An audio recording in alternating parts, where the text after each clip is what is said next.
নমস্কাৰ, মই নৱজ্যোতি। এই মুহূৰ্তত এটা গুৰুত্বপূৰ্ণ ভিডিঅ' লৈছোঁ LPUPৰ 4500 পদৰ নিযুক্তিৰ সন্দৰ্ভত, লগতে নতুন বিজ্ঞাপনৰ সন্দৰ্ভতো কিছু কথা আজি আলোচনা কৰিম। আৰু লগতে ভেঞ্চাৰ শিক্ষানুষ্ঠানৰ সন্দৰ্ভত আজি মুখ্যমন্ত্ৰী হিমন্ত বিশ্ব শৰ্মা ডাঙৰীয়াই এটা গুৰুত্বপূৰ্ণ ঘোষণা কৰিছে। সেই সম্পৰ্কত আজি এই বিশেষ ভিডিঅ'ৰ যোগেদি আপোনালোকক শুনাবলৈ চেষ্টা কৰিম। এতিয়া কথা হ'ল যে LPUPৰ 4500 পদৰ যি ভেৰিফিকেশ্যন প্ৰক্ৰিয়া শেষ হ'লে নে আকৌ লিষ্ট প্ৰকাশ কৰিব, সেই সম্পৰ্কত বহুতেই জানিব বিচাৰে। আমিও যেটো আখাৰে বাট চাই আছো যে 4500 পদৰ যি ভেৰিফিকেশ্যন প্ৰক্ৰিয়া, যি আপোনালোকে জানে যে যিখিনি এবচেণ্ট আছিল তেওঁলোকক বিচৰা হৈছিল, তাৰ পিছত এতিয়া কোনো ধৰণৰ লিষ্ট ওলোৱা নাই বৰ্তমানলৈকে। আৰু লিষ্ট ওলাব নোলাব 1:1 অনুপাতত মাতিছে নেকি, সেই সম্পৰ্কত বহুতেই জানিব বিচাৰে।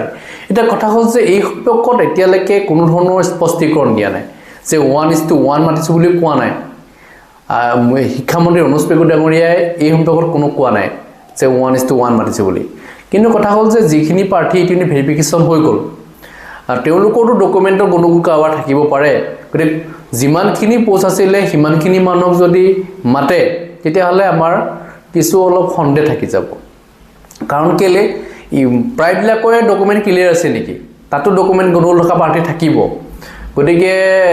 তেওঁলোক চিলেক্টেই হৈ গ'ল নেকি, এনেকুৱা কথা কিছুমানো আছে। গতিকে আমি আৰু এটা ভেৰিফিকেশ্যন লিষ্ট আমি বিচাৰি আছোঁ যে, আৰু যিখিনি ইতিমধ্যে থাকি গুচি গ'ল, আপোনালোকে জানে যে 2600ৰ পৰা 5000লৈকে যিমানখিনি মানুহ থাকি গ'ল, সেই মানুহখিনি এতিয়া মাতিব নেমাতিব। সেই যিটো চিৰিয়েল নম্বৰটো আপোনালোকে জানে যে চিৰিয়েল নম্বৰটো তেনেকৈ এইখিনি এৰি পেলাই মাতিলে। গতিকে সেই চিৰিয়েল নম্বৰ মতে যাব নাযাব নে সেইখিনিক নেমাতে নেকি। গতিকে এই সম্পৰ্কত ইতিমধ্যে শিক্ষামন্ত্ৰী মহোদয়ে কথাখিনি জনোৱা হ'লে আমি ভাল পালোঁহেঁতেন, বা DW ফালৰ পৰা জনোৱা হ'লে আমি ভাল পালোঁ কথাখিনি, কাৰণ কিয় এইখিনি নাই মতা। এতিয়া কথা হ'ল যে যিখিনি প্ৰাৰ্থী ইতিমধ্যে ভেৰিফিকেশ্যন হৈ গ'ল, তেওঁলোকে আশাৰে বাট চাই আছে যে কেতিয়া মানে প্ৰভিজনেল মেৰিট লিষ্ট প্ৰকাশ কৰিব, তেওঁলোকে জানিব বিচাৰে। কাৰণ তেওঁলোকৰ লিষ্টটো প্ৰভিজনেল মেৰিট লিষ্টত থাকিলে তেওঁলোকে চাকৰিটো লাভ কৰিব। ভেৰিফিকেশ্যন যিহেতু কৰি আহিলে, তাতে ডকুমেণ্ট ক্লিয়াৰ আছে নে নাই সেইখিনি সম্পৰ্কত তেওঁলোকেতো জানিব বিচাৰে। মেৰিট লিষ্টত নাম উঠিব নুঠিব তেওঁলোকেও জানিব বিচাৰে। আৰু বাকী যিসকলে ৱেইটিঙত আছে, মানে যিসকলে কি নম্বৰ যথেষ্ট আছিল তেওঁলোক নাই মতা, তেওঁলোকেও বিচাৰে যে আৰু এখন লিষ্ট ওলাব, আমাক মাতিব। গতিকে এই সম্পৰ্কত তেওঁলোকে জানিব পৰা হ'লে ভাল আছিলে। আমি DWক জনাইছোঁ এই কথাখিনি, যাতে তেওঁলোকে বিবেচনা কৰি চায়। নেক্সট আহিলে নতুন বিজ্ঞাপনৰ সন্দৰ্ভত। নতুন বিজ্ঞাপন কেতিয়া প্ৰকাশ কৰিব? আমি যিহেতু শিক্ষামন্ত্ৰী মহোদয়ক লগ কৰিছিলোঁ, আৰু লগতে আমি DW ওচৰতো গৈছিলোঁ, যে তেওঁলোকে কৈছে যে বিজ্ঞাপনটো আমি খুব সোনকালে প্ৰকাশ কৰিম বুলি কৈছিলে। এতিয়া আমি জানুৱাৰী ফেব্ৰুৱাৰী মাহত বিচাৰি আছিলোঁ যে বিজ্ঞাপন প্ৰকাশ কৰক। এতিয়া ফেব্ৰুৱাৰী মাহৰ আজি ভিডিঅ'টো বনাই থকা লাগে যিটো 19 তাৰিখ, গতিকে এতিয়ালৈকে যিটো প্ৰকাশ কৰাই নাই। আমি পৰীক্ষা দি আহিলোঁ, বহুতে নম্বৰ ইনক্ৰিজ কৰিলে CTET-ত। এতিয়া তেওঁলোকে ৰিজাল্টটো ওলোৱাৰ পিছত বিজ্ঞাপনটো বিচাৰে। হয়, এতিয়া বিজ্ঞাপন প্ৰকাশ কৰিলেও আপোনালোকে আবেদন কৰিব পাৰিব, কাৰণ ৰিজাল্ট দিয়ালৈকে ধৰক 20-22 দিন দি দিলে মানে আপোনালোকে এপ্লাই কৰিব পাৰিব। কাৰণ টেট পাছ কৰাৰ পিছতে কেইদিনমানৰ পিছতে, প্ৰায় 10 দিনমানৰ পিছতে আপোনালোকে চাৰ্টিফিকেট লাভ কৰিব। ৰিজাল্ট আপোনালোকে জানে যে 8 মাৰ্চ তাৰিখে ৰিজাল্ট ঘোষণা কৰিব পাৰে, মানে 1 মাহ লাগি যায়। 8 মাৰ্চত মোৰ মতে ঘোষণা কৰিব লাগে। আৰু যিয়ে আপোনালোকে জানে যে এনচাৰকে প্ৰকাশ কৰিব 22-23 তাৰিখৰ ভিতৰত এনচাৰকে ওলাই যাব, কাৰণ 15 দিনৰ ভিতৰত এনচাৰকে ওলাই যায় CTET-ত। যদি আপোনালোকৰ নম্বৰ ইনক্ৰিজ হৈছে, আপোনালোকে নিশ্চয় আবেদন কৰিব পাৰিব নতুন বিজ্ঞাপনলৈ। আৰু যদি বিজ্ঞাপনটো দেৰি কৰি দিয়ে, মানে মাৰ্চৰ যদি 10 তাৰিখৰ ভিতৰত যদি বিজ্ঞাপন প্ৰকাশ নকৰে, তেতিয়াহ'লে আপোনালোকে ধৰি ল'ব যে নিৰ্বাচনৰ পিছলৈ গুচি যাব, কাৰণ নিৰ্বাচনৰ আগত বিজ্ঞাপন প্ৰকাশ কৰিব নোৱাৰে। গতিকে নিৰ্বাচনৰ প্ৰাক মুহূৰ্তত প্ৰকাশ কৰিবই লাগিব।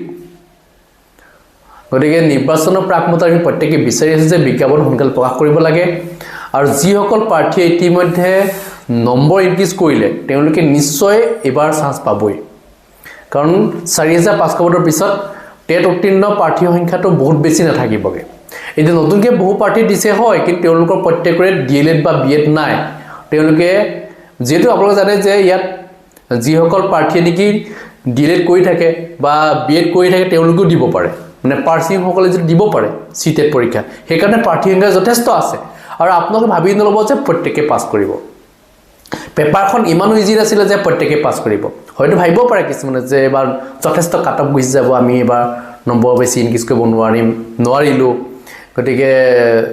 চাকৰি আকৌ নাপাওঁ আমি এনেকৈ হয়তো বহুতে ভাবি ল'ব পাৰে কিন্তু এনেকুৱা নহয় প্ৰাৰ্থীৰ সংখ্যাটো বহুত বেছি নাই যিখিনি প্ৰাৰ্থী ইতিমধ্যে পৰীক্ষা দিয়ে তেওঁলোকেহে পাছ কৰে নতুন প্ৰাৰ্থী আছে পাছ কৰিলে তেওঁলোকে চাকৰিত এপ্লাই কৰিব নোৱাৰে কাৰণ তেওঁলোকৰ ডিএলএড কমপ্লিট হোৱা নাছিলে এতিয়া উলিয়ালেহে আৰু পাৰিব যদি 6 মাহমানৰ পিছত যদি দিয়ে এডভাৰটাইজমেণ্ট তেতিয়াহ'লে তেওঁলোকে আবেদন কৰিব পাৰিব কাৰণ 6 মাহ হ'লে জুলাই মাহত তেওঁলোকৰ বিএড বা ডিএলএড ডিগ্ৰী তেওঁলোকৰ কমপ্লিট হ'ব গতিকে এতিয়া বিজ্ঞাপন উলিয়ালেহে ইতিমধ্যে যিসকল প্ৰাৰ্থী ইতিমধ্যে আবেদন কৰিবলৈ ভাবি আছে নতুন বিজ্ঞাপনত তেওঁলোকে সুবিধাটো পাব মানে চাকৰি পোৱা সুবিধা তেওঁলোকৰ থাকিব যদি জুলাই মাহলৈ ওলাই যায় তেতিয়াহ'লে আকৌ মানে নতুন যিসকলে ডিএলএড বা বিএড কৰিছে তেওঁলোক আহি যাব তেওঁলোকেও সেই সুবিধাটো পাই যাবগৈ গতিকে যিসকল প্ৰাৰ্থী ইতিমধ্যে নতুন বিজ্ঞাপনৰ কাৰণে লাগিম বুলি ভাবিছে তেওঁলোকে আমাৰ লগত সহযোগ কৰিব লাগিব এই ক্ষেত্ৰত আমি লাগিম বুলি ভাবিছোঁ কাৰণ এই পদখিনি নিদিয়ালৈকে 4500 পদৰ ফাইনেল মেৰিট লিষ্ট প্ৰকাশ নকৰালৈকে আমি লাগিলে লাভ নহ'ব কাৰণ এই প্ৰাৰ্থীসকলে আকৌ মানে সেই পোষ্টত আবেদন কৰি দিব কাৰণ তেওঁলোকে জব পাম বুলি কনফাৰ্ম নহয় তেওঁলোক এতিয়া যদি প্ৰকাশ কৰি দিয়ে তেতিয়াহ'লে এইসকল প্ৰাৰ্থী আকৌ আবেদন কৰি দিব মানে যিসকল নেকি ভেৰিফিকেশ্যন হৈ গ'ল মেৰিট লিষ্টত নাম উঠিবলগীয়া আছে তেওঁলোকে আকৌ আবেদন কৰি দিব এনেকুৱা বহুত প্ৰাৰ্থী আছে যি নেকি আনৰ জীৱনৰ কথা চিন্তা নকৰে কেৱল নিজৰ স্বাৰ্থৰ কাৰণে তেওঁলোকে লাগিব বিচাৰে তেওঁলোকে জানে যে মই এবাৰ পাই যাম 4500 তেওঁলোকে ভাবিব যে মই 4500 নিজৰ ডিষ্ট্ৰিক্টত জব হয়তো নাপাব পাৰোঁ গতিকে নিজৰ ডিষ্ট্ৰিক্টত ল'বৰ কাৰণে তেওঁলোকে আকৌ আবেদন কৰি দিব এনেকুৱা বহুত আছে যি নেকি তেওঁলোকে কেৱল চাকৰিৰ কাৰণে দৌৰি ফুৰে মানে কেকুৰাৰ দৰে মানে লৰি ফুৰা কেকুৰা তেওঁলোকে মানে লৰি ফুৰিব বিচাৰে মানে এনেকৈ 5500খিনি এতিয়া 4500 আবেদন কৰিলে এতিয়া বহুতখিনি অভাৰলেপিং হ'ল আপোনালোকে এই লিষ্ট দেখিছে ইয়াত বহুত প্ৰাৰ্থীৰ নাম ইতিমধ্যে ইয়াত আছে আপোনালোকে চাব মানে অভাৰলেপিং এইসকলে কৰিলে আমাৰ ইয়াত যিটো মানে ৰেড মাৰ্ক দি ইতিমধ্যে কালাৰ কৰি দিয়া হৈছে এই প্ৰাৰ্থীসকলৰ ভিতৰত মানে 20-25 জন মান এনেকৈ আছে আপোনালোকে লিষ্ট চালে ওলাব তেওঁলোকক 5500 মাতিছিলে আকৌ 4500 মাতিছে তেওঁলোকে ভেৰিফিকেশ্যন কৰিছে এতিয়া গতিকে অভাৰলেপিং নাই হোৱা বুলি ক'লে আমি নেমানো ইয়ে প্ৰমাণ গতিকে এওঁলোকৰ যদি মেৰিট লিষ্টত নাম আহি যায় তেতিয়া আমি জানিম যে তেওঁলোকক আকৌ দি দিলে আমি এইটো বিচাৰি আছিলোঁ যে যদি কোনো প্ৰাৰ্থীয়ে যদি ভেৰিফিকেশ্যনত গ'ল তেওঁলোকক নাকচ কৰি দিব লাগে অভাৰলেপিং কৰাব নালাগে কাৰণ সেই পদটো এৰি থৈ অহাৰ পিছত সেই পদত আৰু নিযুক্তি নহয় যদি সেই পদটো যদি নিযুক্তি দিয়ে তেতিয়া কোনো ক'বলগীয়া আমাৰ নাথাকে যে যদিও তেওঁ এলপিত চাকৰি পাইছিলে তেওঁ ইউপিত যাব বিচাৰে তেওঁ ইউপিত চাকৰিটো লৈ ল'লে সেই এলপি যিটো পোষ্ট এৰি থৈ আহিলে সেই পোষ্টত ইয়াত যিসকল ৱেইটিঙত আছিল তেওঁলোকক দি দিব লাগে ধৰক মানে সেই জিলাখন ধৰক লখিমপুৰ এজন কেণ্ডিডেট তেওঁ মানে ধৰি লওক কামৰূপত পাই গ'ল ইউপিত এলপিত তেওঁ লখিমপুৰত পাই গৈছিলে তেওঁ ধৰক কামৰূপত গুচি যাব বিচাৰে তেওঁ যিটো পোষ্ট এলপি পোষ্ট এৰি থৈ গুচি গ'ল সেই লখিমপুৰত এপ্লাই যিসকলে কৰিছিলে যিসকলৰ লাগি যথেষ্ট মাৰ্কছ আছে তেওঁলোক ৱেইটিঙত আছিলে তেওঁলোকক দি দিব লাগে তেনেকৈ দি দিলেওতো অভাৰলেপিং নহয় সেই চিষ্টেমটো কিয় কৰা নাই আমি সেইটো বিচাৰোঁ যে যিখিনি ৱেইটিঙত আছে তেওঁলোকে পাব পাৰে মানে সেইখিনি লগালগ এডভাৰটাইজমেণ্টটো কৰি দিব নালাগে সেই একেখিনি কথাই মানে তাতেই তেওঁলোকে সেইটো যদি কৰি দিয়ে সেই কামটো পাৰে যদি তেনেকৈ এইটো কোনো গণ্ডগোল নহয় মানে দেখাই শুনাই কৰিব লাগে ইয়াত হয়তো শিক্ষামন্ত্ৰী মহোদয়ে ক'ব পাৰে যে এনেকুৱা কথা ইয়াত এনেকুৱা কাম কৰিলে আমি 2 নম্বৰ কৰা লিখা হয় মানে ধৰক এনেকুৱা সেই পোষ্ট দিলে এনেকুৱা লেখা বুজাই দিয়ে এনেকুৱা নহয় একচুৱেলি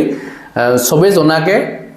যি পোষ্ট এৰি থৈ গ'ল সেইখিনি এডভাৰটাইজমেণ্ট হিচাপে উলিয়াই দিলেও কোনো কথা নাই কিন্তু আমি এইখিনি এপ্লাই কৰা প্ৰাৰ্থীসকলকে আমি দিম মানে তাত যি এপ্লাই কৰিছে তেওঁলোককে আমি দিম কেইটা পোষ্ট ওলাইছে সেইখিনি মানে কেইটা পোষ্ট এৰি থৈ আহিছে সেইখিনি এডভাৰটাইজমেণ্ট হিচাপে পাব লাগে আৰু যিখিনি সেই পোষ্টত আবেদন কৰিছিলে তেওঁলোককে দিব লাগে আকৌ তাত আবেদন কৰিবৰ কাৰণে সুবিধা দিব নালাগে তাত কৰিলে কি হ'ব বহুতে আবেদন কৰি দিব ধৰি লওক 100 পোষ্ট এৰি থৈ গুচি আহিলে মানে 100 জন প্ৰাৰ্থী তেনেকুৱা আছিলে এলপিত পাই থকা তেওঁলোক ইউপিলৈ আহিলে গতিকে সেই 100 পোষ্টৰ এডভাৰটাইজমেণ্টটো কৰিলে কিন্তু ধৰক আগতে তেওঁলোকে 4500 যিটো আবেদন কৰিছে সেইসকল প্ৰাৰ্থীৰ পৰাই দিব লাগে য'ত এৰি থৈ আহিছিলে মানে তেওঁলোকে য'ত এপ্লাই কৰিছে ফাৰ্ষ্ট প্ৰিফাৰেঞ্চ য'ত দিছিলে মানে ধৰক কোনোবাই শোণিতপুৰ যিজন প্ৰাৰ্থী এৰি থৈ গুচি গ'ল তাত দি দিব লাগে সেই চিষ্টেমটো কৰিলে ভাল হয় যদি পুনৰ আকৌ এডভাৰটাইজমেণ্ট কৰি আকৌ যদি এপ্লাই কৰিব দিয়ে বহুত মানুহ হৈ যাব এই চিষ্টেম কৰিব নালাগে গতিকে এইখিনি মোৰ জনাবলগীয়া আছিলে আপোনালোকে কমেণ্টত জনাব কথাবিলাক আৰু এই ক্ষেত্ৰত প্ৰত্যেককে আমি লাগিব কাৰণ অভাৰলেপিংটো আমি নোহোৱাটো বিচাৰি আছোঁ এটা অভাৰলেপিং DW কৰিছে নাই কৰা আমিতো নাজানিম কাৰণ চাকৰি পাই গ'লে আপোনালোকে গম নাপায়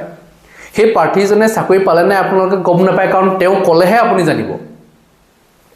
কাৰণ তেওঁ নক'ব পাৰে ধৰক এই যিকেইজন প্ৰাৰ্থীৰ নাম এতিয়া ইয়াত আছে অভাৰলেপিং কৰা এতিয়া সেইসকল প্ৰাৰ্থীয়ে কি কৈব নেকি যে মই জব পাই গ'লো বুলি আকৌ 4500 কেতিয়াও নকয় কাৰণ তেওঁলোকে জানে যে ক'লে তেওঁলোকে মানে ধৰিব গতিকে নকৱাকৈ থাকিব এনেকৈতো কিমানৰ লগত অভাৰলেপিং কৰিবতো ক'ব নোৱাৰি আমি ভেৰিফিকেশ্যন লিষ্টৰ পৰাহে আমি উলিয়াব পাৰিছোঁ আপোনালোকেতো এতিয়া প্ৰভিজনেল মেৰিট লিষ্ট এনেকৈতো নাপায় এতিয়া প্ৰভিজনেল আগতে চাব পাৰিছিলে এতিয়া সেই চিষ্টেমটো নাই সেই চিষ্টেম নথকাৰ কাৰণে বহুত সমস্যা হৈছে আমি DW সেইটো কৈ আছোঁ যে প্ৰত্যেকৰে নাম যাতে চাব পাৰি কোনজন প্ৰাৰ্থীয়ে নেকি ডাবল এপইণ্টমেণ্ট ল'বলৈ সক্ষম হৈছে তেওঁলোকৰ নামটো আমি চাব পৰা হ'ব লাগে তেতিয়া আমাৰ ভাল হয় আমি ধৰা পেলাই দিব পাৰোঁ এতিয়া এইকেইজন প্ৰাৰ্থী এতিয়া ভেৰিফিকেশ্যনত দুবাৰ গৈছে 4500টো গৈছে আকৌ 5500টো গৈছে গতিকে তেওঁলোকে যদি জব পাই থৈছে 5500 তেতিয়াহ'লেতো আৰু নহ'ব যদি তেওঁলোকে জব পোৱা নাছিল তেতিয়া ক'বলগীয়া নাথাকে যদি জব পাইছিলে তেতিয়াহ'লেতো আৰু ক'বলগীয়া কথা কাৰণ এইটো অভাৰলেপিংটো হোৱাটো আমি নিবিচাৰোঁ কেতিয়াও গতিকে এইখিনিয়ে ক'বলগীয়া আছিলে এতিয়া আহিছোঁ ভেঞ্চাৰ শিক্ষানুষ্ঠানৰ ক্ষেত্ৰত ভেঞ্চাৰ শিক্ষানুষ্ঠানত যিসকল শিক্ষক আছিলে তেওঁলোকৰ ডকুমেণ্ট বহুতৰে ধৰক ক্লিয়াৰ নাই মানে ধৰক তেওঁলোকে 6 চনৰ পূৰ্বে তেওঁলোকে স্কুলখনত জইন কৰিছিলে তেওঁলোকৰ ডকুমেণ্ট ধৰক নাই স্কুলখনৰ ডকুমেণ্ট নাই কিবা নাই মাটি পট্টা নাই বা স্কুলখন বৰ্তমান মানে ভাঙি ছিগি শেষ হৈ গৈছে কোনো ফটো দিব নোৱাৰে এনেকুৱা তেওঁলোকে কি কৰিব এই ক্ষেত্ৰত শিক্ষামন্ত্ৰী আৰু মুখ্যমন্ত্ৰী মহোদয়ে এটা ভাল পদক্ষেপ লৈছে যিটো পদক্ষেপক আমি আদৰণি জনাইছোঁ কাৰণ তেওঁলোকৰ যিকোনো এখন ডকুমেণ্ট তেওঁলোকে দিব পাৰি তেওঁলোকে স্কুলখন পাব্লিচিলাইজ কৰি দিব এটা এটা ভাল পদক্ষেপ কাৰণ এনেকুৱা বহু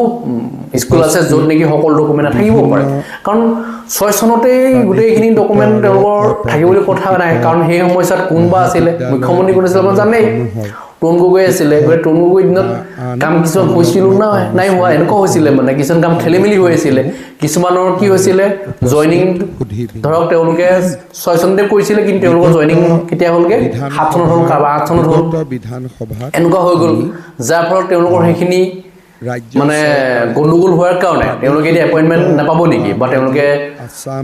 তেওঁলোকৰ স্কুলখন প্ৰভিজনেছ নকৰিব নেকি এই ধৰণৰ কথা কিছুমান আহি গৈছে এতিয়া গতিকে সেইখিনি কৰিব নালাগে তেতিয়া যদি গণ্ডগোল হৈছে তেতিয়া সেই কথাখিনি তেওঁলোকে যদি স্পষ্টকৈ বুজাই দিয়ে তেতিয়া তেওঁলোকক এইটো ৰিলেক্সেশ্যন দিব লাগে বা তেওঁলোকক মানে ৰেহাই দিব লাগে তেওঁলোকক মানে তেওঁলোকৰ স্কুলখন প্ৰভিজনেছ কৰিব লাগে সেইটো আমি বিচাৰোঁ কাৰণ সেইখিনিও বাদ পৰি যাতে নাযায় কোনোবাই স্কুলখন ধৰক চৰকাৰী প্ৰতিষ্ঠা কৰাটো মানে কি হ'ল আগতে কৈছিলে 6 চনতে কৰিছিলে বা 5 চনতে কৰিছিল তেওঁলোকৰ কাগজে কলমে আছে 7 চন বা 8 চন বা কাৰোবাৰ 9 চন থাকিব পাৰে সেই বুলি তেওঁলোকক কি বঞ্চিত কৰিব নেকি এইটো কৰিব নালাগে গতিকে এই কথাখিনি আমি শিক্ষা বিভাগক জনাইছোঁ যাতে যিসকল ভেঞ্চাৰ শিক্ষানুষ্ঠানৰ শিক্ষক আছে তেওঁলোকে অন্ততঃ ভাল পাব কথাবিলাক যদি তেওঁলোকৰ ক্ষেত্ৰত যদি এইখিনি কৰি দিয়ে বহুখিনি কাম কৰিছে ইতিমধ্যে ভেঞ্চাৰ শিক্ষানুষ্ঠানৰ কাৰণে এতিয়া বহুখিনি স্কুল ল'ব তেওঁলোকৰ কাৰণে ভাল খবৰ আজি মুখ্যমন্ত্ৰী হিমন্ত বিশ্ব শৰ্মা ডাঙৰীয়াই কেইবাটাও গুৰুত্বপূৰ্ণ ঘোষণা কৰিছে যিমানখিনি পাৰে সিমানখিনি স্কুল ল'ব ভেঞ্চাৰ শিক্ষানুষ্ঠান বা কলেজসমূহৰ কাৰণে এটা ভাল খবৰ কি কৈছে মুখ্যমন্ত্ৰী হিমন্ত বিশ্ব শৰ্মা ডাঙৰীয়াই সেই মন্তব্য আপোনাক শুনাব বিচাৰিছোঁ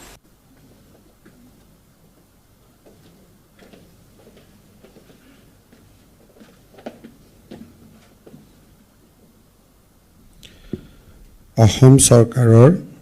সন্মানীয় শিক্ষামন্ত্ৰী ডক্টৰ ৰণোজ পেগু ডাঙৰীয়া আমাৰ বিভাগৰ সচিব চৌধুৰী ডাঙৰীয়া আসাম ছেকেণ্ডাৰী স্কুল এডুকেশ্যন বৰ্ডৰ চেয়াৰমেন শ্ৰী RC জৈন ডাঙৰীয়া ডাইৰেক্টৰ ছেকেণ্ডাৰী এডুকেশ্যন শ্ৰীমতী মমতা হোজাই ডাঙৰীয়ানী উপস্থিত বিভিন্ন প্ৰাদেশিকিত আৰু অপ্ৰাদেশিকিত মহাবিদ্যালয় বিদ্যালয়সমূহৰ শিক্ষক বা আন সংলগ্ন কৰ্মচাৰীসকলৰ সংগঠনসমূহ আৰু উপস্থিত সুধীবৃন্দ বিগত বিগত বিধানসভাত আমি ৰাজ্য চৰকাৰে প্ৰাদেশিকৃত বা আমাৰ যি Assam education provincialisation of services of teachers and reorganisation of educational institute সংশোধনী বিধেয়কখন আমি পাৰিত কৰিছিলোঁ আৰু অসমৰ ৰাজ্যপাল মহোদয়ৰ অনুমোদনৰ পিছত ইয়াক যোৱা 30 ডিচেম্বৰ 2025 তাৰিখে আমি চৰকাৰী গেজেটত নটিফাই কৰিছিলোঁ। প্ৰাদেশিকৰণৰ গোটেই প্ৰক্ৰিয়াটোৰ ক্ষেত্ৰত এইটো আমাৰ এক প্ৰকাৰ তৃতীয় পদক্ষেপ বুলি আমি ক'ব লাগিব।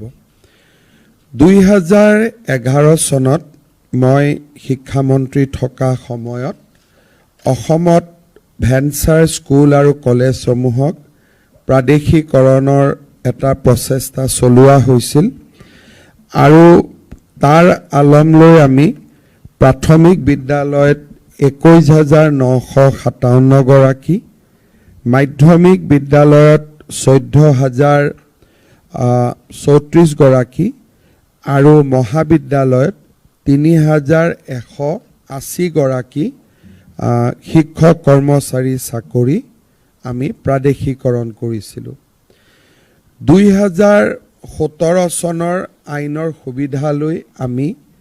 প্ৰাথমিক বিদ্যালয়ত 9,895, মাধ্যমিক পৰ্যায়ত 5,345 আৰু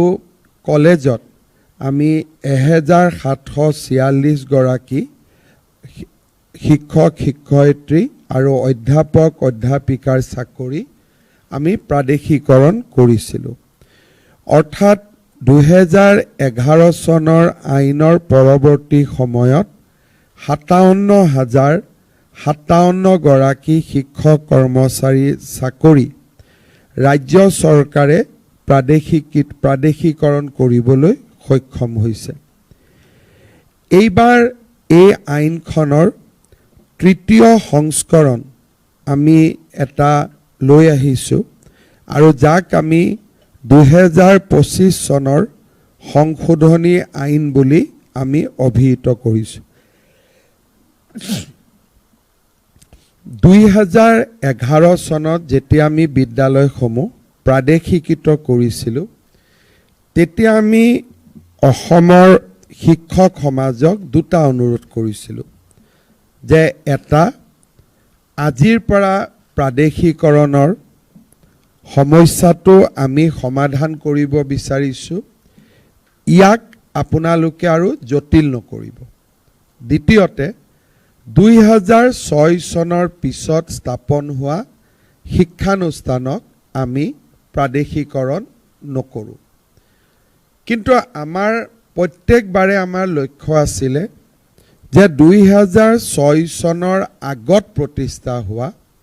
শিক্ষানুষ্ঠানসমূহক আমি প্ৰাদেশিকৰণ কৰিব বিচাৰোঁ আৰু আমি এইবাৰ 2025 চনৰ আইনত আমি এটা কথাই লিখিছোঁ যে আমাক কিবা এখন প্ৰমাণ দিয়ক চৰকাৰী দলিলেদি যে আপোনালোক 2006 চনৰ আগত বিদ্যালয়খন প্ৰতিষ্ঠা হৈছিল। যিসকলে যিকোনো এখন চৰকাৰী দলিল দিব পাৰিব, ইউনিভাৰ্চিটিৰ পাৰ্মিশ্যন, ইউনিভাৰ্চিটিৰ ৰিকগনাইজেশ্যন, পৰীক্ষাত বহা বা ইভেন কৰস্পণ্ডেঞ্চ, যে আমি DSCক আমি ৰিকগনাইজেশ্যনৰ কাৰণে লিখিছিলোঁ, ইউনিভাৰ্চিটিক লিখিছিলোঁ আৰু সেই কৰস্পণ্ডেঞ্চৰ যদি চৰকাৰী উত্তৰ আছে, অৰ্থাৎ আমি বিবেচনা কৰিছোঁ, ইনস্পেকশ্যন কৰিছোঁ, যি ডকুমেণ্ট নহওক কিয় আমি 2006 চনৰ আগৰ শিক্ষানুষ্ঠানসমূহ আমি প্ৰাদেশিকৃত কৰিব বিচাৰিছোঁ। ইয়াৰ পিছত এটা কথা আমি সকলোৱে সদায় মনত ৰখা উচিত যে আমাৰ কলেজসমূহত, ভেঞ্চাৰ কলেজসমূহত কিছুমান অবাঞ্ছিত ডিপাৰ্টমেণ্ট খোলা হয় চৰকাৰী কলেজতে কটন কলেজতে সেই ডিপাৰ্টমেণ্টটো নাথাকে কিন্তু প্ৰাদেশিক ভেঞ্চাৰ কলেজ স্কুলত সেই ডিপাৰ্টমেণ্টটো থাকে ষ্টুডেণ্ট নাথাকে ডিপাৰ্টমেণ্ট থাকে আৰু এই ডিপাৰ্টমেণ্টবিলাক প্ৰয়োজনো নাই আজিৰ সময়ত মই আজিও সাইকোলজিটো বুজি নাপাওঁ যে এই ডিপাৰ্টমেণ্টবিলাক ভেঞ্চাৰ কলেজত কিয় খোলে এফালে আমি কওঁ যে আমাৰ টকা নাই পইচা নাই দৰমহা দিব নোৱাৰোঁ আনফালে আমি অবাঞ্ছিত ডিপাৰ্টমেণ্ট কিছুমান খোলোঁ আৰু 11 চনতে আমি জনাৰ পিছতো যে প্ৰত্যেক ডিপাৰ্টমেণ্টত আমি 3জন বা 4জন প্ৰফেচাৰ ল'ম মই আজিও বুজি নাপাওঁ যে অধ্যক্ষজনে 5জন 6জন 7জন কিয় নিযুক্তি দিয়ে এই প্ৰক্ৰিয়াটোত এটা কথা স্পষ্টভাৱে বুজা যায় যে আমিও সমস্যাটো সমাধান কৰিব নোখোজো এটা ড্ৰপ টিচাৰ এছ'চিয়েশ্যন হওক এটা ফ'ৰ্থ টিচাৰ এছ'চিয়েশ্যন হওক এটা ফিফথ টিচাৰ এছ'চিয়েশ্যন হওক আৰু এই এছ'চিয়েশ্যনবিলাকৰ জৰিয়তে টকা সংগ্ৰহ কৰাৰ এটা সুচল পথ খুলি লোৱা যিটো ব্যৱস্থা এই ব্যৱস্থাটো আমি কেতিয়াও প্ৰেৰণা দিব নোৱাৰোঁ সেইকাৰণে আমাৰ কথা হ'ল যে যদি কটন কলেজৰ হিষ্ট্ৰী ডিপাৰ্টমেণ্টত 4জন প্ৰবক্তা আছে ভেঞ্চাৰ কলেজত 6জন কেনেকৈ থাকিব পাৰে এটলিষ্ট কটন কলেজতকৈতো আমি বেটাৰ নহয় এই কথাখিনি আজি যিহেতু ইয়াত এছ'চিয়েশ্যনৰ মানুহসকল আছে এই কথাটো আপোনালোকে মনত ৰাখিব কাৰণ আজিকালি সৰু ল'ৰাইও সকলো কথা বুজি পোৱা হৈছে যে এওঁ কি কৰিছে এওঁ কিয় আহিছে এওঁৰ উদ্দেশ্য কি সেলফিখন উঠি ক'ত আপলোড কৰিব খুজিছে তাৰ দ্বাৰা তেওঁ কি ডিমাণ্ড জেনেৰেট কৰিব খুজিছে এই কথাবিলাক আজিকালি সৰু সৰু ল'ৰাইও বুজি পায় আগৰ সমাজ নাই কাৰণ আজিকালি ফেচবুক আছে মিডিয়াম আছে মুখ্যমন্ত্ৰী মন্ত্ৰী কাম হওক নহওক ফটো এখন উঠিব লাগে তাৰ মিনিংটো কি কাম হওক নহওক ডিএসসি ডিৰ পৰা কাগজ এখন ওলাব লাগে তাৰ মানে আমি ক'ব নোৱাৰাকৈ প্ৰাদেশিকৃত মহাবিদ্যালয়ৰ শিক্ষক শিক্ষয়িত্ৰীসকলক আমিও শোষণ কৰোঁ গুৱাহাটীত আহিবলৈ 200 টকা অমুকত যাবৰ কাৰণে 500 টকা এডুকেশ্যন মিনিষ্টাৰৰ পিএছক দিবৰ কাৰণে 1000 টকা ডিএসসিক দিবৰ কাৰণে 2000 টকা এই যিবিলাক পৰম্পৰা আছে এই পৰম্পৰাবিলাক আমি শেষ কৰিলে এই সমস্যাবিলাক কেতিয়াবাই নোহোৱা হৈ যায় যোৱাকালি মই শিক্ষামন্ত্ৰীক কৈছোঁ 2010 চনৰ 11 চনৰ আইনত জল পটকৈ লিখা আছে যে 2010ৰ পিছত আৰু কোনো নিযুক্তি হ'ব নোৱাৰে শিক্ষামন্ত্ৰী ডাঙৰীয়াই কৈছে এওঁলোকেতো 2020তো দিছে তাৰ মিনিংটো কি যে তাৰ মিনিংটো হ'ল যে আপোনালোকে কৰবাত নহয় কৰবাত সমস্যাটো সমাধান কৰিব নোখোজে সচলত মাতিলোঁ অমুকত মাতিলোঁ তমুকত মাতিলোঁ 1.5 লাখ চৰকাৰী চাকৰি আছে অহাবাৰ আৰু 2 লাখ ওলাব যি লৰাই চাকৰি পাব ভেঞ্চাৰ স্কুল কলেজৰ থ্ৰুদি চাকৰি পাব নালাগে অহাবাৰ আমি হিচাপ কৰিছোঁ টোটেল আমাৰ গভৰ্ণমেণ্টৰ দিনত যাৰে চৰকাৰ হয় যেনেকৈ হওক শিক্ষক আৰু প্ৰফেচাৰৰ চাকৰি আমি 75,000 মুকলি কৰি দিব পাৰিম তাৰ মানে কি যে যোনে ইউজিচি কোৱালিফিকেশ্যন আছে যোনে পঢ়া শুনা কৰিছে তেওঁলোকে চাকৰি নিয়মমতেই পাব আপোনালোকে আকৰ্ষণ কৰি তেওঁলোকক ভেঞ্চাৰ স্কুলৰ শিক্ষক বুলি ষ্টাম্প এটা মাৰি দিয়াৰ কোনো প্ৰয়োজন নাই ল'ৰা শুনা পঢ়িছে চোকা কৰিছে তেওঁলোকে নিশ্চিতভাৱে চৰকাৰী চাকৰি পাব চৰকাৰী চাকৰি নাপালেও অসমত যি উদ্যোগীকৰণৰ ধুমুহা আহিছে শিক্ষক নহ'লেও মই আন ভাল চাকৰি এটা পাম আমি আইনৰ বিৰুদ্ধে কিয় যাওঁ এতিয়া আপোনালোকে মোক কৈ আছে ছাৰ 12টো খুলি দিয়ক 13টো খুলি দিয়ক মই খুলি দিলোঁ কিন্তু গ্যাৰেণ্টি কি 13টো খুলি দিয়াৰ পিছত আপোনালোকে 14 15টো খুলিব নকব যদি মই 25টো খুলি দিওঁ আপোনালোকে অহাকালি 26 27 কৰি ল'ব আমি অসমত সমস্যাসমূহ সমাধান কৰিব লাগে তাক আমি বঢ়াব নালাগে তাৰ পিছত আপোনালোকে ক'ব ছাৰ ইলেকশ্যনৰ আগত কৰি দিয়ক আপোনালোকৰ ইলেকশ্যনৰ লগত কি সম্পৰ্ক তাৰমানে আপোনালোকে ধৰি লৈ ইটো হাৰিবই হাৰাৰ আগতে আমাৰ কামটো কৰি থৈ যাওক অহাবাৰ অনুজ পেগুটো শিক্ষামন্ত্ৰী নাথাকে গতিকে তেওঁক বলিটো ইলেকশ্যনৰ আগতে দি দিওঁ এইবিলাক আমাৰ নতুন অসমৰ কথা নহয় যেতিয়া মই প্ৰথম শিক্ষামন্ত্ৰী হৈছিলোঁ মোৰ আজিও মনত আছে প্ৰথম দিনা মই যেতিয়া মিটিঙত গৈছিলোঁ জয় নাছিলে জিন্দাবাদ মুৰ্দাবাদ দিছিলে শিক্ষকসকলে তো মই ক'লোঁ এইবোৰ আজিৰ পৰা নকৰিব শিক্ষকৰ মৰ্যাদা লৈ থাকিব পৰিৱৰ্তন হ'ল আজি কিন্তু কিছুমান মানুহে চৰকাৰখনক ব্যক্তিবস্ত কৰি ৰাখিম বুলি এটা সংকল্প লৈ লয় যে আমি এনেকেই কৰি থাকিম এই ব্যৱস্থাটো শেষ হ'ব লাগে চৰকাৰে মানুহক 12ও ৰাখিব পাৰে 13ও ৰাখিব পাৰে 14ও কৰিব পাৰে 15ও কৰিব পাৰে কিন্তু কালি যে আপোনালোকে 26টো লৈ নাহিব তাৰ গ্যাৰেণ্টিটো কোনে দিব আপোনালোকে ক'ব আমি দিছোঁ আপোনালোকৰ চাকৰি প্ৰাদেশিকত হৈ যাব আপোনালোকৰ পোষ্টত নতুন এজন মানুহ আহি বহি ল'ব তেওঁ ক'ব ছাৰ এইটোতো আগৰ সংস্থাইহে দিছিলে কাৰণ 2011তে জৈন মনত আছে কাৰণে জৈনৰ কথা কৈছোঁ 11তে মোৰ শিক্ষক সংস্থাৰ লগত এগ্ৰিমেণ্ট হৈ গৈছিল ছাৰ এইখিনি কৰি দিয়ক আৰু কোনেও নকৰে একো হয়নে জৈন তেতিয়া দিগন্ত আছিলে ৰঙিয়াৰ ইয়াতে নামাজ পঢ়িছিলে আন্দোলন কৰিছিলে জনতা ছেক্ৰেটাৰিয়েটৰ সন্মুখত তেতিয়াই মোৰ লিখা পঢ়া হৈ গৈছিলে যে ছাৰ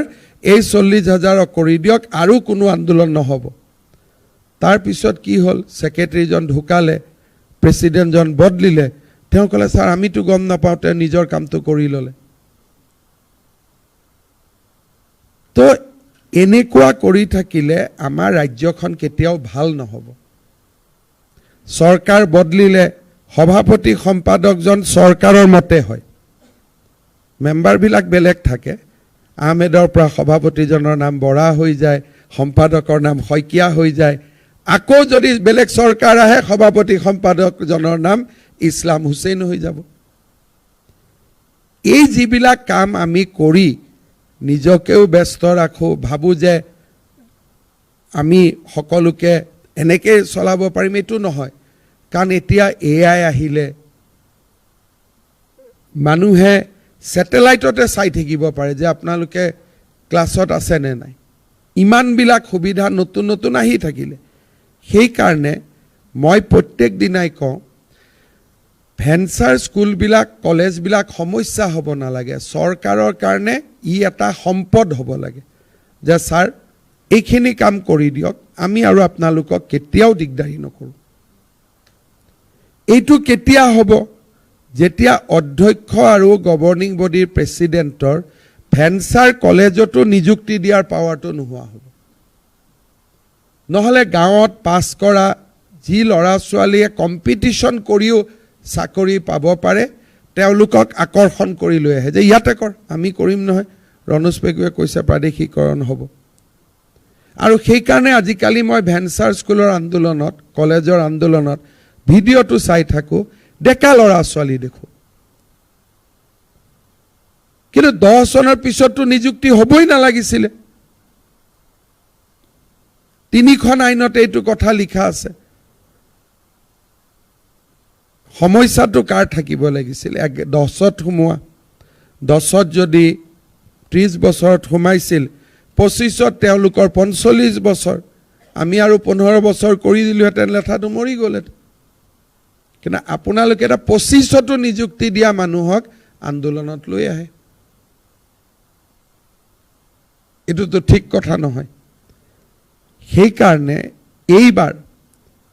আৰু ইলেকশ্যন আপোনালোকে নেখেলে চব কথাত ইলেকশ্যনৰ কথা কৈ নাথাকিব ইলেকশ্যনৰ আগত কৰা কাম বেয়া হয় পিছত কৰা কাম ভাল হয় আৰু গভৰ্ণমেণ্ট আমাৰে হ'ব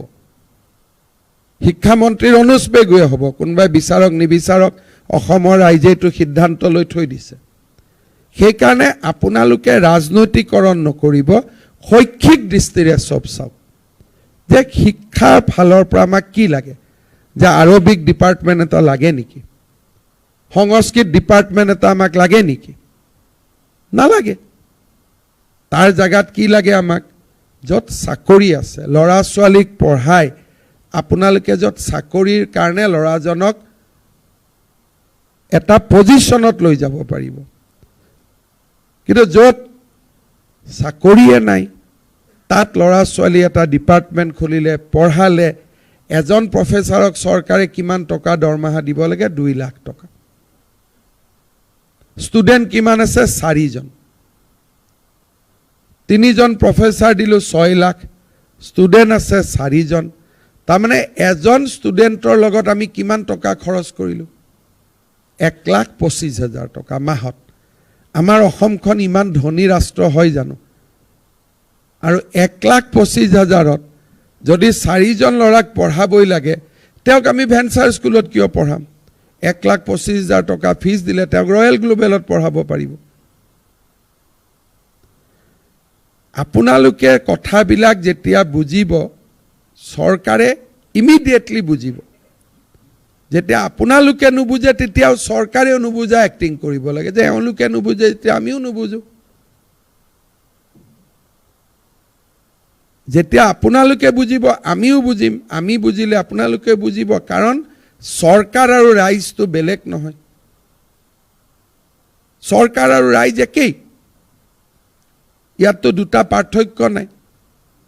সেইটো কাৰণে এইবাৰ যিটো পৰ্টেলত সোমাব তাক ফাইনেল হিচাপে সোমাই দিয়ক যে ইয়াৰ পিছত আৰু আমাৰ কোনো বাকি নাই আমি পৰ্টেলত সোমাইছোঁ ঠিক আছে 6 চনৰ আগত কলেজ বোলে ছাৰ 10ৰ পিছতো অলপ 11-12ত শিক্ষক সোমালে আমি পৰ্টেলত সুবিধা দিছোঁ আপোনালোকে ফিল আপ কৰক কোনো আপত্তি নাই আমি চাই লওঁ 11তনো আপোনালোকে কাক ল'লে 12তনো কাক ল'লে 13তনো কাক ল'লে 14তনো কাক ল'লে 15তনো কাক ল'লে আপোনালোকে সোমাওক আমি চাই লওঁ কি আছে কি নাই আমি গোটেইখিনি ডেটা এইবাৰ আমি কেপচাৰ কৰিম আৰু ইয়াৰ পিছত আৰু নতুন যাতে আমি আৰু এটা কাহিনী আৰম্ভ কৰিব নোৱাৰোঁ পৰ্টেলটোত কিবা অসুবিধা হ'ব শিক্ষামন্ত্ৰীৰ লগত কথা পাতিব বোলে এইটো সোমাব পৰা নাই এইটো দিব পৰা নাই আৰু আমি বহুত ফ্লেক্সিবল হৈ আছোঁ যে 6ৰ আগৰ যিকোনো এখন প্ৰমাণ দিয়ক কনকাৰেন্স নালাগে পাৰ্মিশ্যন নালাগে মাটিৰ কাগজখিনি হ'লেও হ'ল বোলে 6ৰ আগত আপোনালোকৰ তাতে কোনোবা এজন ইনস্পেকশ্যনত আহিছিল তাৰো পুৰণা ফটোখনে ৰিপৰ্টখনে দি দিয়ক সেইটোও আমি চাই ল'ম ইমানখিনি ফ্লেক্সিবল কোনেও হ'ব নোৱাৰে আমি এক্সট্ৰিম ফ্লেক্সিবল হৈছোঁ যে আপোনালোকে 6ৰ আগৰ প্ৰমাণ দিয়ক কিন্তু ছাৰ 7ত হৈছিল 8ত হৈছিল সেই কথাটো নহ'ব 6ৰ আগৰ যিকোনো প্ৰমাণ দিয়ক আৰু 10ৰ পিছতো যদি কোনোবা শিক্ষক কৰ্মচাৰী অধ্যাপক অধ্যাপিকা আপোনালোকে নিযুক্তি কৰিছে আপোনালোকে এপ্লাই কৰক তেওঁলোকৰ আমি মেট্ৰিকৰ চাৰ্টিফিকেট তেওঁলোকৰ আমি ডিগ্ৰী চাৰ্টিফিকেট বা তেওঁলোকৰ বেকগ্ৰাউণ্ডটো আমি নিজৰ মতে আমি চেক কৰি ল'ব পাৰিম যে আচলতে তেওঁলোক 11, 12, 13ত আহিছে নে আজি প্ৰাদেশিকৰণ হ'ব বুলি এবছৰ আগতে আমি সোমোৱাই লৈছোঁ জেনুইন মানুহখিনি বিপদ হ'ব নালাগে কিন্তু জেনুইন মানুহখিনিৰ নামত ইনজেনুইন মানুহখিনি সোমাব নালাগে সেইকাৰণে আপোনালোকে ইয়াতে গোটেইখিনি ডাটা লৈ আপোনালোকে আবেদন কৰক যি আছে পৰ্টেলত আপোনালোকে লিখক আমি লাহে লাহে বহি আমি এই সমস্যাটো ওৱান্স ফৰ অল আমি সমাধান কৰি দিব খুজিছোঁ, যাতে এই সমস্যাটোৱে অসমখনক সদায় কষ্ট দি নাথাকে। আৰু মই আশা কৰোঁ যে আপোনালোকে কথাখিনি বুজিব, খুব ধুনীয়াকৈ নিজৰ কথাখিনি লিখিব, আৰু এই কথাবিলাক আপোনালোকে লিখা তথ্যখিনি আমি পৰীক্ষা কৰি যোন সঁচা অৰ্থত প্ৰাদেশিকৃত হ'ব লাগে তাক আমি প্ৰাদেশিকৰণৰ ব্যৱস্থা কৰিম। আৰু আপোনালোকে আপোনালোকৰ এছ'চিয়েশ্যনৰ মেম্বাৰসকলকো ক'ব, ঘৰত বহিয়ে এইটো আপলোড কৰিব পাৰিব, দিছপুৰত অহা যোৱা কৰি থাকিব নালাগে, মিটিঙত গ'লে কোনো মেমৰেণ্ডাম দিয়াৰ প্ৰয়োজন নাই। আমি আপোনালোকে কথা ক'ব পৰা আপোনালোকক আমি প্লেটফৰ্ম এটা কৰি দিছোঁ, যি ক'ব লাগে ইয়াতে কওক, যাতে আমি গোটেই পৰিৱেশটো এটা গম পাওঁ। যোৱাকালি অজন্তা নেওগ ডাঙৰীয়ানীয়ে এটা যিটো তেওঁৰ বাজেট দিছে, বহুত শিক্ষক শিক্ষয়িত্ৰী থাকিব, কিবা বিভিন্ন কাৰণত তেওঁলোকৰ প্ৰাদেশিকৰণ নহয়গৈ, হয় চাৰ্টিফিকেট নাই, কোৱালিফিকেশ্যন নাই, ষ্টুডেণ্ট নাই, বিভিন্ন কাৰণে তেওঁলোক কেতিয়াও নাহিবগৈ। আমি তেওঁলোকৰ কাৰণেও এবাৰ এটা নতুন স্কিম আনিছোঁ, নামটো দিছোঁ গুৰু দক্ষিণা। আমি তেওঁলোকক এটা ফাইনেন্সিয়েল পেকেজ দিম, বোলে তেওঁ আছিলে কিন্তু তেওঁৰ কোনো কাগজ নাই, কোনো প্ৰকাৰে তেওঁ আইনত সোমাব নোৱাৰে, তেওঁলোককো আমি এইবাৰ ফাইনেন্সিয়েল ছাপৰ্ট এটা দি আমি তেওঁলোককো আমি ৰাস্তা এটা উলিয়াই দিব খুজিছোঁ যে আপোনালোকে আৰ্থিক অনুদান এটা লওক আৰু আপোনালোকে নিজৰ জীৱনটো নতুনকৈ আৰম্ভ কৰক। যিকোনো প্ৰকাৰে আইনৰ ভিতৰত নাহে, ৰিলেক্সেশ্যন দিলেও নাহে, বোলে 11 দিলোঁ নাহে, 12 দিলোঁ নাহে, 13 দিলোঁ নাহে, 14 দিলোঁ নাহে, বোলে তেওঁলোকক থাৰ্ড পোষ্ট, বোলে ঠিক আছে থাৰ্ড পোষ্ট দিলোঁ, ফ'ৰ্থ দিলোঁ, ফিফ্থ দিলোঁ, তাৰ পিছতো 6 ওলালে। চ' যিখিনি মানুহ কোনো প্ৰকাৰে আইনৰ ভিতৰত নাহে তেওঁলোকৰ কাৰণেও এইবাৰ আমি এটা স্কিম বাজেটত লিখিছোঁ যে গুৰু দক্ষিণা আমি তেওঁলোকক এটা ওৱান টাইম ফাইনেন্সিয়েল এছিষ্টেঞ্চ এটা দিম, আৰু চৰকাৰৰ আন পদত এপ্লাই কৰিলে আমি তেওঁলোকক এটা প্ৰিফাৰেঞ্চিয়েল 5 নম্বৰ 4 নম্বৰ মাৰ্কিং এটাও দিম, যাতে ল'ৰা ছোৱালীখিনি ওলাই আহি বেলেগ পদত আবেদন কৰিব পাৰে। মই ভাবোঁ এনেকৈ আমি সকলোৱে লগ লাগি, অকল চৰকাৰ নহয়, চৰকাৰ ডিপাৰ্টমেণ্টৰ অফিচাৰখিনি, শিক্ষক শিক্ষয়িত্ৰী, আমি সকলোৱে মিলি এই ভেঞ্চাৰ স্কুলৰ সমস্যাটো চিৰ জীৱনৰ কাৰণে শেষ কৰিব লাগে। 60,000 টিচাৰ এপইণ্টমেণ্ট হৈছে, চৰকাৰে ইয়াতকৈ নোৱাৰে, তথাপিতো আমি শেষ এটেম্প এটা লৈছোঁ যে যি আহে আহক, এইবাৰ আমি ইয়াক চেছ কৰিম। আৰু তাৰ পিছত আপোনালোকে আৰু এছ'চিয়েশ্যন কৰি নাথাকিব, এইটোৱে আপোনালোকৰো সমস্যাৰ সৃষ্টি কৰে। এইবাৰ এছ'চিয়েশ্যন, প্ৰাদেশিকৰণ, ভেঞ্চাৰ, এই গোটেই শব্দকেইটা আমি বাদ দিব লাগিব, যে আৰু এইকেইটা শব্দ অসমত নাই, যি আছে এইবাৰে আমি চেছ কৰিম। তাৰপিছত কৰ্মচাৰী পৰিষদ আছে, প্ৰাথমিক শিক্ষক সন্মিলনী আছে, এইবিলাক কৰি থাকক, যি কৰ্মচাৰীৰ এছ'চিয়েশ্যন আছে। কিন্তু এখন এখন পেজ ছপাই ল'লোঁ, তাৰ পৰা কালেকশ্যন, এইবিলাকৰ ৰাস্তাবিলাকো আৰু আমি বন্ধ কৰি দিব লাগে। কাৰণ কোনো প্ৰেচিডেণ্ট ছেক্ৰেটাৰীটো নিজৰ খৰচত দিছপুৰত আহিবই নোৱাৰে। আজিকালি অহা যোৱা কৰোঁতেই ধেমাজিৰ পৰা কিমান টকা লাগে দাদা? অহা যোৱা কৰি হোটেলে 5,000 টকা লাগে। ভেঞ্চাৰ স্কুলৰ শিক্ষকেতো দিব নোৱাৰে, শিক্ষকজনোতো কোনোবা এছ'চিয়েশ্যনৰে মেম্বাৰ, তেওঁ আকৌ বেলেগৰ পৰা 50-100 লোৱা। এই কাৰবাৰবিলাক আমি জীৱনৰ কাৰণে বন্ধ কৰি দিব লাগে, আৰু ফাইনেলি এই সমস্যাটো এইবাৰ আমি সমাধান কৰিব লাগে। মই ভাবোঁ যে আপোনালোকে কথাখিনি বুজি পাইছে, আৰু পলিটিক্সৰ পৰা দূৰত থাকি কৰক। ছাৰ ইলেকশ্যনৰ আগতে কৰক, অমুক আগত কৰক, কোনো ৰাজনীতি কৰা মানুহক ইলেকশ্যনৰ আগত কৰা শব্দটো নক'ব কোনো ক্ষেত্ৰতে, তেতিয়া মানুহজনে ৰাতি গৈ ভাবে তাৰমানে মই এবাৰ ইলেকশ্যনত হাৰিম, হয়নে নহয় কথাটো? বাপ পুতেক এটা যদি বাপেকৰ তাত গৈ বাবা তই মৰাৰ আগতে উইলখন লিখি দে, বাপেকজনে কি ভাবিব যে ই বেটাই মোক মৰাৰ কাৰণে ৰখি আছে। আপোনালোকৰো কিছুমানে যেতিয়া মোক লগ কৰে তেতিয়া মই মাজে মাজে ৰাতি আহি চিন্তা কৰোঁ হাৰিমে নেকি ইলেকশ্যনটো। গতিকে এই শব্দবিলাক আছিল 11 চনৰ শব্দ। এই শব্দবিলাক আছিল এসময়ত, তেতিয়া ময়ো হাঁহিছিলোঁ। সেইবিলাক আছিল 11-12 চনৰ শব্দ। মাজে মাজে ৰণোজ দাই মোক এইবিলাক শব্দ কম বুলি এতিয়া শব্দ চলিয়ে আছে নেকি এতিয়াও? এইবিলাক শব্দটো আৰু 2025ৰ শব্দ নহয়। গতিকে একদম এই পৰ্টেলটোৰ সুবিধা লৈ এইবাৰ একদম সমাধান কৰক। যাৰ চাকৰি হ'ব চাকৰি, যাৰ চাকৰি নহয় তাক এটা ফাইনেন্সিয়েল এছিষ্টেঞ্চ দি আমি সদায়ৰ কাৰণে ইছ্যুটো শেষ কৰিব লাগে। বুজি পাইছে সকলোৱে? ডেফিনেটলি। বহুত বহুত ধন্যবাদ।